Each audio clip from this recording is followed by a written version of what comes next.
देखिए total marks रहेगा 50 और आपको समय दिए जाएंगे 2 घंटे। तो लिखा हुआ है सामान्य निर्देश में क्या लिखा हुआ है, सही प्रश्नों के उत्तर दीजिए, प्रश्नों के सामने उनके अंक दिए गए हैं, उत्तर निर्देशानुसार दीजिए। तो जैसा बोला जाएगा वैसा आंसर देना है और क्या। और उसके बाद क्या बोला जा रहा है यहाँ पर, ये जो उनके अंक है ना, उनके अंक सामने दिया हुआ है, जैसे यहाँ पर देख सकते हैं। तो यहाँ पर क्या बोला जा रहा है, एक ऑब्जेक्टिव सॉल्व कीजिएगा ना तो 1.25 नंबर मिलेगा, और चारों सॉल्व कीजिएगा सही तो आपको 5 नंबर मिलेगा। तो पहला सही विकल्प पर सही का चिन्ह लगाइए। ठीक है, 4 ऑप्शन है, चारों में से जो सही रहेगा उसमें क्या करना है, टिक मारना है। 2 अंकों की सबसे बड़ी संख्या है, तो 2 अंकों की सबसे बड़ी संख्या कौन है, 99 है। 3 अंकों की सबसे बड़ी संख्या बोलेगा तो 3 बार 9 लिख दीजिएगा। 4 अंकों की सबसे बड़ी संख्या पूछेगा तो 4 को 9 लिख दीजिएगा। ठीक है, तो यहाँ क्या पूछ रहा है, 2 अंकों की सबसे बड़ी संख्या है तो 99 हो जाएगा। 990 की पूर्ववर्ती संख्या है, पूर्ववर्ती यानी पहले, तो 990 के पहले क्या आता है, देखिए 9 है। ठीक है, उसके बाद 90 के पहले क्या आता है, 89 आता है, 89। ठीक है ना, तो 989 क्या हो जाएगा, आंसर हो जाएगा। तो 990 के पहले क्या आता है, 989 आता है, 989। अगला है वर्ग के प्रत्येक कोण की माप है, तो वर्ग के प्रत्येक कोण की माप होता है 90 डिग्री। अब वर्ग किसको कहते हैं, वर्ग कहते हैं वैसा चतुर्भुज जिसकी सभी भुजाएं बराबर हो और प्रत्येक कोण क्या हो, 90 डिग्री का, प्रत्येक कोण 90 डिग्री का। ठीक है, तो इस प्रकार से चतुर्भुज का चारों कोणों का योग कितना हो गया, 9 को 4 से गुना कीजिए ना, 9 चौक 36, तो 360 हो गया। तो आपसे अगर पूछे कि चतुर्भुज के सभी कोणों का योग कितना होता है, ठीक है ना, सभी आंतरिक कोणों का योग कितना होता है, 360 डिग्री होगा। और त्रिभुज पूछेगा तो कितना हो जाएगा, तीनों कोणों का योग 180 डिग्री। अगला सवाल है 30/54 का सरलतम रूप है। सरलतम रूप कहने का मतलब है ना, जब तक कटेगा तब तक काटना है। देखिए 2 से काटते हैं तो 15 बार में, ठीक है, 2 से काटते हैं, 2 दूनी 4 और 14 बच गया, 2 से 14। ठीक है, फिर और कटेगा, हाँ 3 से कटेगा, 3 बजे 15, 3 नंबर 27, तो कितना आ गया 5/9। इसी को कहते हैं सरलतम रूप। तो 30/54 का सरलतम रूप आ गया कितना, 5/9 है ना, तो किस में है, क में है। ठीक है, 2 में बोला जा रहा है स्तंभ अ का स्तंभ ब के साथ सही मिलान कीजिए। तो इसमें जो है ना, तो इससे क्या करना है, मिलाना है। ठीक है, एक सही मिलाएगा तो 1.25 नंबर मिलेगा, और चारों सही मिलाएगा तो 5 नंबर मिलेगा। ठीक है, तो देखिए यहाँ पर 40 है, तो 40 क्या, 4 का गुणज है। ठीक है, 4 का गुणज करने का मतलब क्या है, 4 में 1 गुना कीजिए 4 आएगा। ठीक है, 4 में 2 गुना कीजिए 8 आएगा। तो ये सब क्या, 4 का गुणज है, तो 4 का गुणज आ जाएगा 4, 8।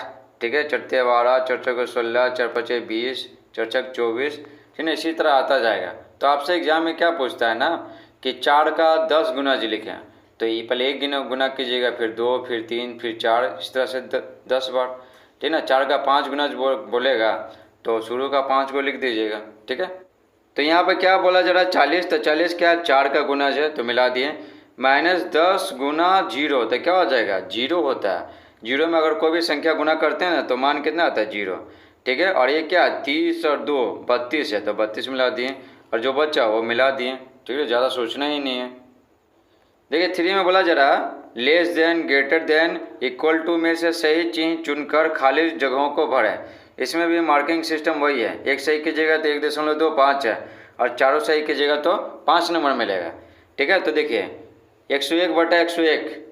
ठीक है, तो देखिए 101 को काटेंगे ना तो 1 बार में आएगा। ठीक है, तो 1 1 क्या हो गया, बराबर हो गया, है ना, बराबर हो गया तो क्या हो गया, ये साइन देंगे। 3/5 और 2 है, देखिए 3 में भागा देते हैं 5 से, तो देखते हैं कितना आता है, 0 दशमलव दे दिए तो 0 दे सकते हैं, 5 30, है ना, 5 30, तो कितना आ गया 0.6। इसकी जगह क्या 0.6 और 2 है तो 2। तो देखिए 0.6 बड़ा है कि 2 बड़ा है, तो 2 बड़ा है, तो ये सिंबल देंगे। जो खुला हुआ मुंह है ना, ये दिखाता है कि क्या है, इस तरफ क्या है, बड़ा अंक है। ठीक है, तो ये देंगे यहाँ पर। ठीक है ना, तो दे देते हैं, हो गया। इसमें तो इक्वल टू था।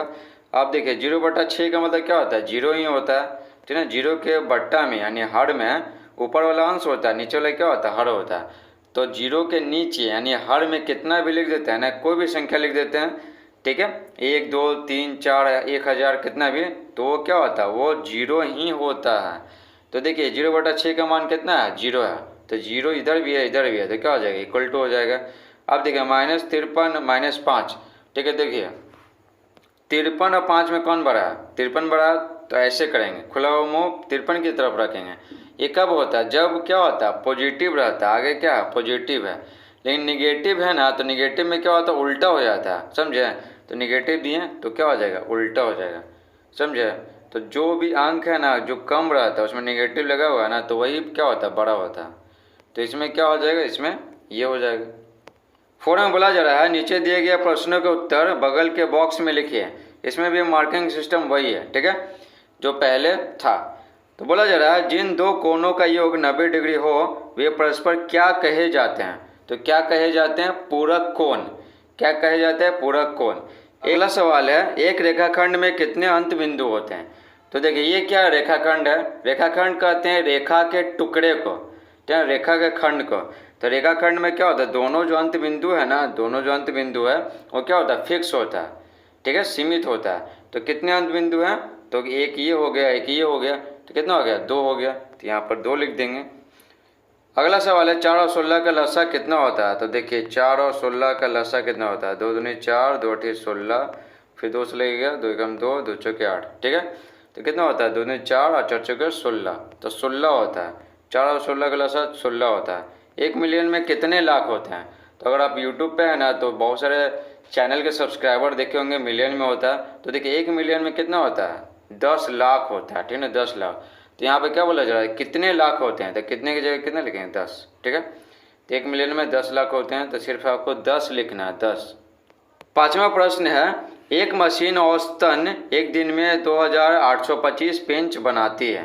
फरवरी 2016 में उस मशीन ने कितने पेंच बनाए, ठीक है। तो देखिए एक दिन में पेंच बनता है कितना, 2825, ठीक है। फरवरी 2016 में कितना पेंच बना होगा। तो देखिए 2016 है, अंत का अगर 2 डिजिट 4 से भागा लगता है ना, उसका मतलब क्या है, लीप ईयर है। तो लीप ईयर में जैसे कि आपको पता है 366 दिन होते हैं, है ना। तो फरवरी में क्या होता है, 29 दिन होता है, 29। और ऐसा सामान्य दिन रहेगा, चाहे जैसे देखिए 2022 हो गया, 2023 हो गया, ठीक है ना, 2023 हो गया, तो इस सब में क्या होता है, फरवरी में 28 दिन होता है। लेकिन यहाँ पर 2016 लिखा हुआ है ना, तो 16 क्या 4 से विभाजित है, तो ये क्या है, ये है लीप ईयर। तो क्या फरवरी 2016 में कितना दिन था, 29 दिन था। तो एक दिन में इतना पेंच बनाता है, तो 29 दिन में क्या होगा, 29 दिन में ज़्यादा बनाएगा, तो 29 से क्या करेंगे, गुना कर देंगे। बस यहाँ पर लिखने का तरीका आना चाहिए। तो लिखेंगे चूँकि मशीन द्वारा एक दिन में बनाए गए पेंचों की संख्या, एक दिन बोल रहा है ना, यहाँ पे एक दिन बोल रहा है, तो वही लिखें यहाँ पर मशीन द्वारा एक दिन में बनाए गए पेंचों की संख्या कितना है, 2825। तो 29 दिन का निकलना है ना, तो लिखेंगे मशीन द्वारा, ठीक है। तो यहाँ पर क्या करेंगे, ये जो है ना एक दिन की जगह सिर्फ क्या करेंगे, 29 लिखेंगे, ठीक है। एक की जगह सिर्फ क्या करेंगे, 29 लिखेंगे, बाकी जैसे है जैसे लिख देंगे, ठीक है। यहाँ पर चूकी भी है, ठीक है, तो ध्यान रखिएगा। तो मशीन द्वारा 29 दिन में बनाए गए पेंचों की संख्या क्या होगा, एक से ज़्यादा होगा ना, तो 29 से क्या किए, गुना कर दिए, तो इतना से गुना किए, 2825 को 29 से गुना किए तो इतना आ गया, ठीक है। गुना करके, ठीक है, दिखा सकते हैं, तो आप गुना कर लीजिएगा, तो इतना में गुना करेंगे तो ये आएगा, ठीक है। गुना करके देख भी सकते हैं, यहाँ पर लिखने में ना थोड़ा दिक्कत होता है, ठीक है, तो इसलिए यहाँ पर गुना करने में है ना थोड़ा लिखने में दिक्कत होगा, तो आप गुना कर लीजिएगा, गुना करके ही बता रहे हैं, एकदम सही है। तो ये आंसर हो गया। 6 में बोला जा रहा है निम्नलिखित यानी नीचे लिखे गए, ये जो चारों है नीचे लिखा गया ना, उसके बारे में बोला जा रहा है। तो 6 में बोला जा रहा है निम्नलिखित का अभाज्य गुणनखंड ज्ञात कीजिए। अभाज्य गुणनखंड, एक बनाइएगा ना तो 1.25 नंबर मिलेगा, चारों से ही बनाइएगा तो 5 नंबर मिलेगा। तो चलिए आपको बताते हैं। देखिए 360 का अभाज्य गुणनखंड तो कैसे निकालते हैं, 360 है तो 360 लिखते हैं, 2 से लगेगा। 2 से कोई संख्या में भाग कब लगता है, जब अंत में यानी इकाई स्थान पर 0 हो, 2 हो, 4 हो, 6 हो और 8 हो। तो यहाँ पर 0 है ना, तो 2 से क्या हो जाएगा, लग जाएगा। तो देखिए 2 कम 2, 2 अठी 16, 0, फिर 2 से लग जाएगा, 2 में 18, फिर 2 से लग जाएगा, 2 चौके 8, 2 पचे 10, ठीक है। अब 3 से लगेगा। 3 से कोई संख्या कब लगता है, जब इसके अंकों को जोड़ेंगे ना, ठीक है, तो जितना आएगा अगर इसमें 3 से भागा लग जाएगा तो उस संख्या में 3 से भागा लग जाएगा। जैसे देखिए 45 में हमको जानना है कि 3 से भागा लगेगा कि नहीं लगेगा, ठीक है, 2 से तो नहीं लगेगा क्योंकि इकाई स्थान पर 0, 2, 4, 6, 8 नहीं है। अब 3 से चेक करते हैं तो देखिए 4 और 5 कितना होता है, दोनों अंकों को जोड़िए, अंकों को, इकाई और दहाई वाला, तो 5 और 4 कितना होता है, 9 होता है, 9। तो 9 में 3 से भागा लगता है तो लग जाता है 3 बार में, तो भागा लग गया ना। इसका मतलब क्या है, 45 में भी 3 से भागा लग जाएगा।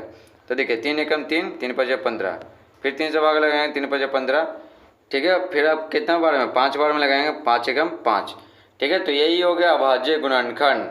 तो क्या हो गया अभाज्य गुणनखंड, 2 गुना 2 गुना 2 गुना 3 गुना 3 गुना 5, ठीक है। तो वही यहाँ पर क्या किया लिखे हैं, तो ये हो गया हमारा आंसर, अभाज्य गुणनखंड बराबर। अगला निकालना है अभाज्य गुणनखंड 400 का, तो 400 लिख देते हैं, 2 से भागा लग जाएगा, 2 दूनी 4 होता है, फिर 2 से लग जाएगा, ठीक है। फिर 2 पचे क्या 10, 0 तो 0, फिर 2 से लग जाएगा, 2 दूनी 4, 2 पचे 10, फिर 5 से लगेगा, 5 25, फिर 5 से एक बार में। तो अभाज्य गुणनखंड कितना आ गया, 2 गुना 2 गुना 2 गुना 2 गुना 5 गुना 5, एक नहीं लिखते हैं, ठीक है।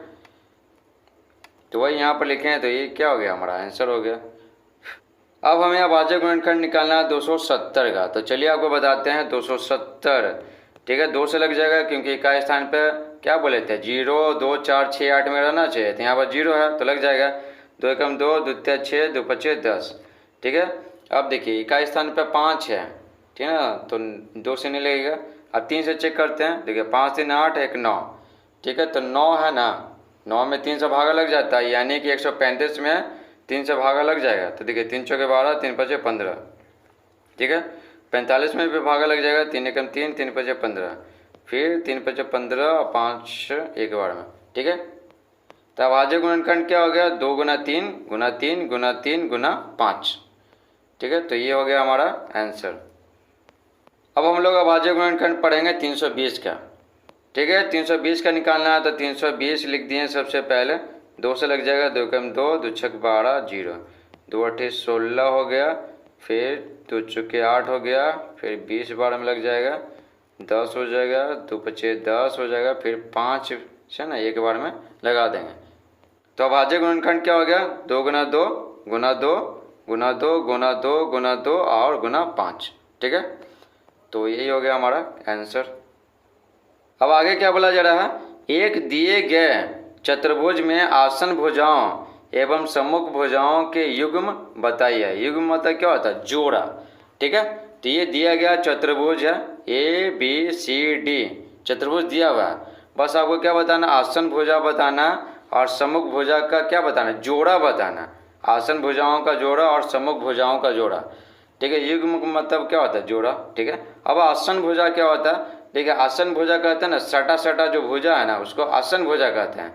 जैसे देखिए AB और ये क्या है, AD क्या सटा सटा है ना, तो ये क्या हो गया, आसन भुजा हो गया। आसन भुजा मतलब क्या, आसन भुजा का जोड़ा हो गया, AB और AD, समझे। और सम्मुख भुजा का मतलब क्या होता है, आमने सामने की जो भुजा है ना, ठीक है, ये इसके सामने है, तो आमने सामने की भुजा को क्या कहते हैं, सम्मुख भुजा, तो इसका जोड़ा बनाना है। देखिए आसन भुजा का पहला जोड़ा स्टार्ट करते हैं, A से स्टार्ट करते हैं, तो AB हो जाएगा और AD हो जाएगा, ठीक है। उसके बाद AB होगा और फिर BC होगा, ठीक है। उसके बाद क्या होगा, BC हो जाएगा, फिर CD हो जाएगा, ठीक है। ये दोनों भुजा क्या सटा हुआ, 3 जोड़ा हो गया है ना, 3 जोड़ा। उसके बाद चौथा जोड़ा क्या होगा, चौथा जोड़ा होगा CD हो जाएगा, ठीक है, और फिर AD हो जाएगा, ठीक है। तो AD को आप DA भी लिख सकते हैं, CD और DA है ना, ठीक है। तो दोनों सेम ही हैं, तो यहाँ पर AD बोलिए या DA बोलिए, दोनों सेम ही है, लंबाई तो सेम ही रहेगा। अब आते हैं सम्मुख भुजा, तो देखिए A से स्टार्ट करेंगे, AB और क्या हो गया, AB और क्या DC, आमने सामने की भुजा है तो सम्मुख भुजा का जोड़ा हो गया, ठीक है यहाँ पर। उसके बाद क्या, उसके बाद AD हो गया और BC हो गया, ठीक है ना, सम्मुख भुजा, क्योंकि ये दोनों भुजा क्या है, आमने सामने है, ये इसके सामने है और ये क्या है, इसके सामने है। 8वां सवाल है, संख्या रेखा पर 1/7, 3/4 तथा 3 पूर्णांक 1/3 को दर्शाइए। 5 नंबर का, ठीक है, 5 नंबर का। तो चलिए आपको बताते हैं, ये थोड़ा ध्यान से समझिएगा।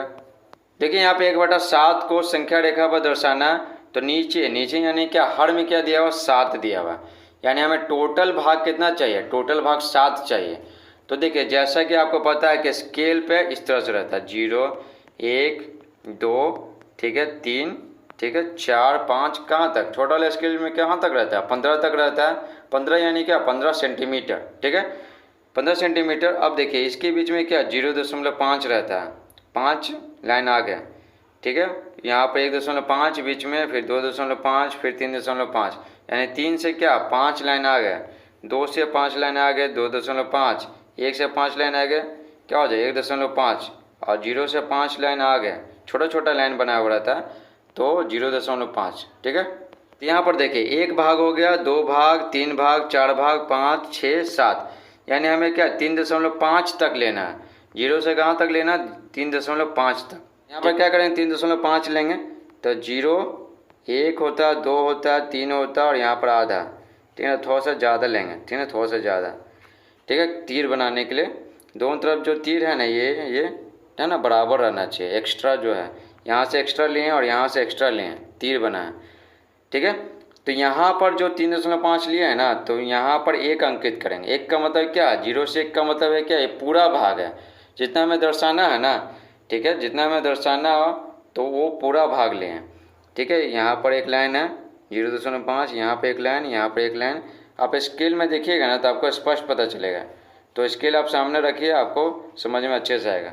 3.5 सेंटीमीटर लिए है ना, तो 7 भाग हो चुका है, ठीक है। देखिए 1 भाग हो गया, 2 भाग, 3 भाग, 4 5 6 और 7 हो गया ना 7 भाग, ठीक है। तो 7 भाग क्यों लिए, क्योंकि यहाँ पर क्या नीचे यानी हर में क्या 7 है, 7 कुल भाग है। तो यहाँ पर देखिए 7 कुल भाग हो गया ना, 7 कुल भाग हो गया।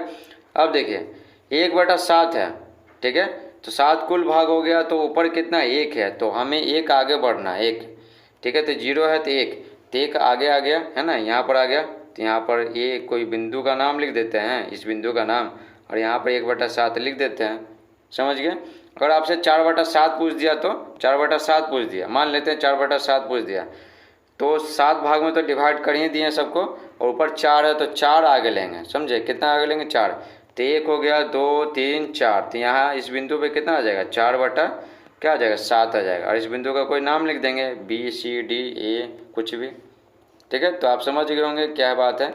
तो यहाँ पर वही दर्शाया हुआ है, तो यहाँ पर यही दर्शाया हुआ है, यहाँ से 0 से लेकर एक कितना लिया गया 3.5 सेंटीमीटर लिया गया, ठीक है, और 7 भाग में डिवाइड कर दिया गया है ना, 7 भाग में, और बस 1/7 यहाँ अंकित कर दिया गया, और एक इस बिंदु का है ना, ये इस बिंदु का नाम रख दिया गया।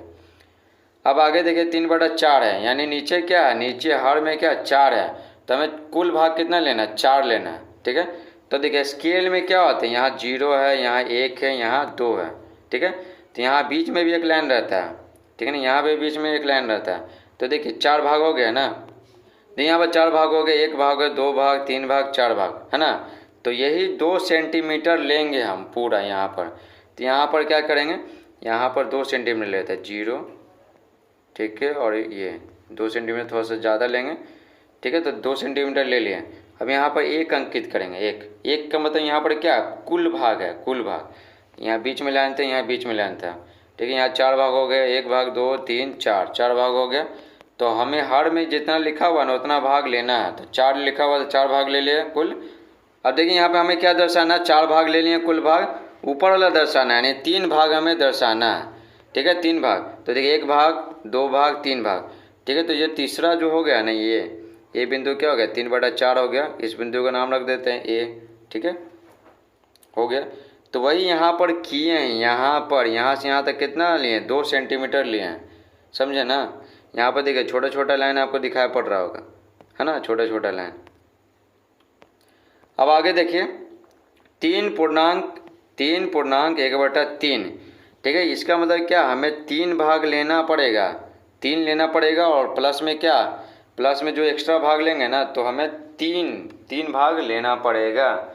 यहाँ पर क्या लिखा हुआ 3.1/3, इसका मतलब क्या 3 + 1/3 है, समझे, 3 + 1/3, यानी 3 के आगे ही 3.1/3 होगा। तो देखिए यहाँ पर हम लोग क्या किए हैं, यहाँ पर जो स्केल में जो है ना, यहाँ पर 0 रहेगा, और 1 2 3, ठीक है, 1 2 3 के आगे ही ना 3.1/3 होगा, ठीक है। तो यहाँ पर क्या किए हैं, ठीक है, 4 तक लिए हैं, ठीक है, और 3 और 4 के बीच में क्या होगा 3.1/3 होगा, ठीक है, और यहाँ थोड़ा सा बढ़ा दिए। अब बात आता है कि 0 से 1 है ना कितना सेंटीमीटर लिए हैं। तो 0 से 1 है ना, यहाँ पर 1.5 सेंटीमीटर लिए हैं। ठीक है, कितना 1.5 सेंटीमीटर। तो यहाँ से यहाँ 1.5, यहाँ से 1.5, ये 1.5 और 1.5। क्यों 1.5 लिए हैं? तो देखिए यहाँ पर आप स्केल में देखे होंगे कि यहाँ पर देखिए 0, 1, ठीक है, स्केल में बोल रहे हैं 2, 3, स्केल आप सामने रखिए तो पता चलेगा। ठीक है, तो देखिए यहाँ पर क्या होता है 0.5, फिर 1 है, और यहाँ पर होता है 1.5। ठीक है ना, तो कहाँ पर होता है 1.5? यहाँ पर। तो देखिए 3 भाग हो गया ना, 1 भाग, 2 भाग, 3 भाग, है ना, 3 भाग हो गया। तो वही यहाँ पर हमें 3 भाग चाहिए था, 3.1/3 में, तो बटा में क्या था 3 लिखा हुआ था, तो हमें 3 भाग चाहिए कुल। तो वही किए, यहाँ से यहाँ 0 से 1.5 लिए हैं। ठीक है, तो देखिए यहाँ पर 0 और 1, 2, 3, 4 है ना, तो 0 से 1 कितना लिए 1.5, 1 से 2 कितना 1.5, 2 से 3 कितना 1.5, तो 1.5 कितना बार लिए हैं 4 बार लिए हैं, 4 बार। तो ले लेते हैं 4 बार 0, 1.5 ले लेते हैं। ठीक है, 1.5 आगे, 1.5 आगे और 1.5 कितना आगे। ठीक है, ये निर्देशित करने का तरीका है। ठीक है, 1.5। अब देखिए यहाँ पर हमें ज़रूरत है ना, यहाँ पर तो हमें ज़रूरत नहीं है, तो लाइन बनाने की कोई यहाँ पर आवश्यकता नहीं है। 3.1/3 3 के आगे आएगा, तो 1.5 लिए ना 3 से 4 के बीच में।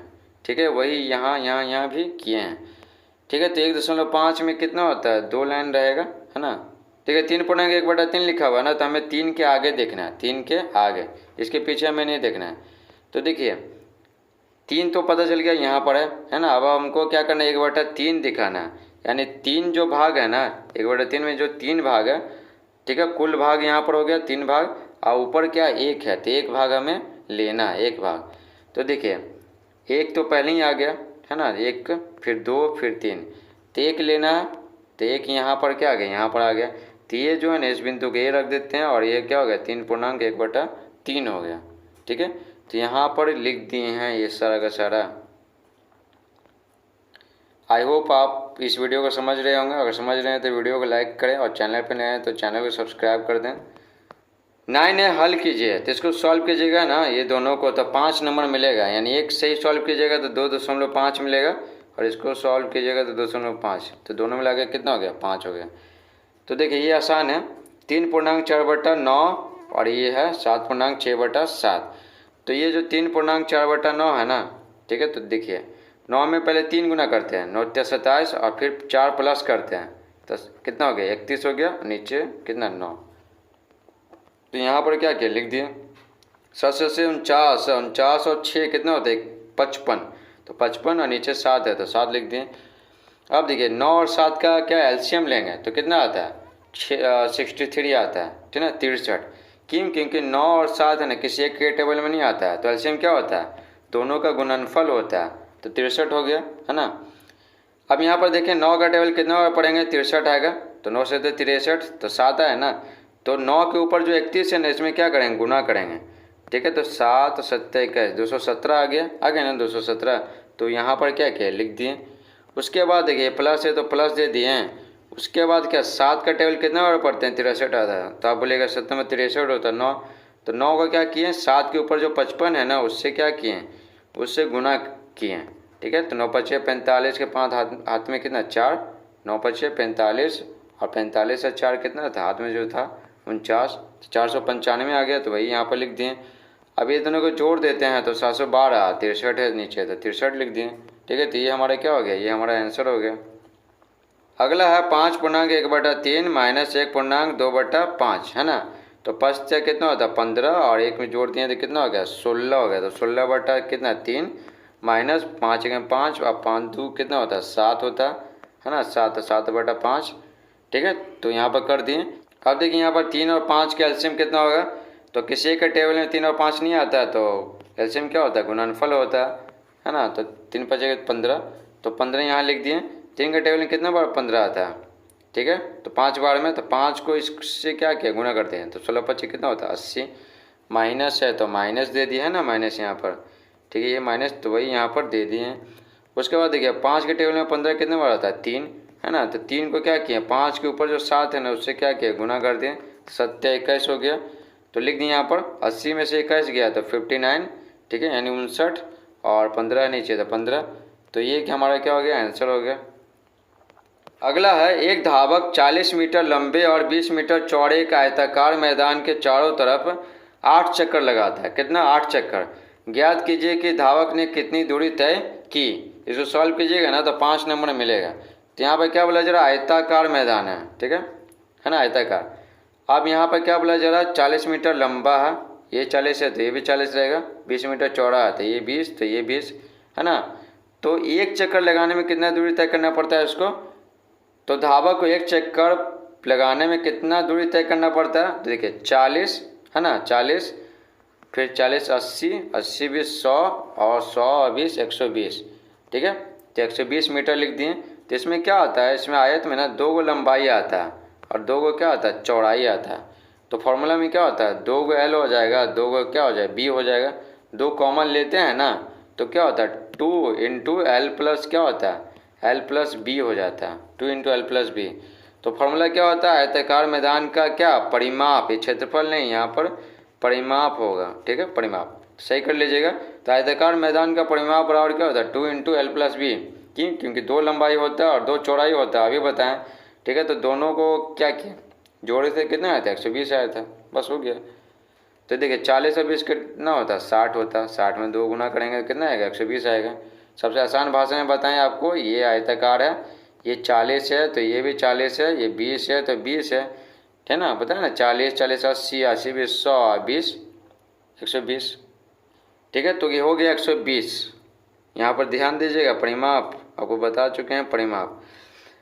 तो यहाँ पर क्या करेंगे, चूँकि धावक एक चक्कर में तय करता है कितना, 120 मीटर तय करता है, तो कितना चक्कर लगाता है, 8 चक्कर लगाता है, 8।